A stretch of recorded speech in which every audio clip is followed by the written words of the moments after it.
Hey 101 students, today we're going to talk about quotation marks. And quotation marks are those little double lines and sometimes single lines within a sentence. And they're used essentially to give credit to somebody who's speaking or a quote that you're using. And there's basically two different times that we use it. Short works, when you're talking about an essay or a poem within a larger work. For example, Balances is a famous poem by Nikki Giovanni. We would put quotation marks around the name of the poem. In our textbook would be, the River Reader, would be italicized, but then individual essays within the textbook would have quotation marks around them. The other time, and this is where things get a little bit confusing, is when we have a quote or a dialogue or an in-text citation. So when you're borrowing from a source and weaving it into the body of your essay, you do need to use quotation marks to show that it comes from somebody other than yourself.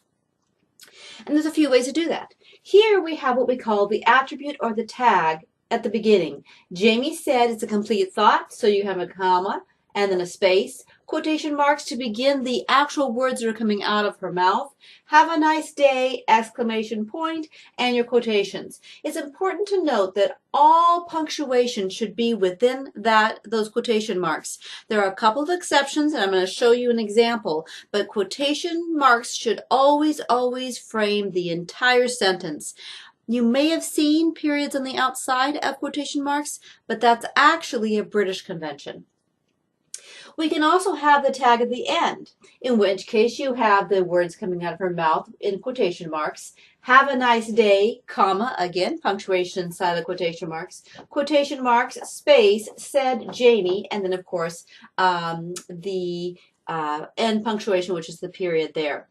Sometimes, for stylistic reasons, people might want to split up the entire thought. In this case, have a great day, even if it is raining, is the words that are coming out of her mouth. She said is inside or spliced into it. So we begin it with a quotation mark. Have a great day, comma, because we're ending the words that come out of her mouth. Quotation mark, space, she said, another comma, because this is spliced in, space, quotation marks, even if it is raining, end punctuation, and then your quotation marks. Notice there's no capital letter here because it is not the beginning of a new thought, whereas here it is at the beginning of a new thought. Now, here's an example of when you would put the punctuation on the outside of the quotation marks. Did you enjoy The Matrix?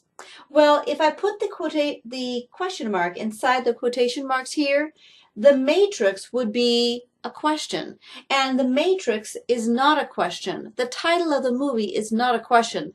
So what this does, if you put the end punctuation within the quotation marks, is it changes the meaning of the sentence, and that's what we want to avoid.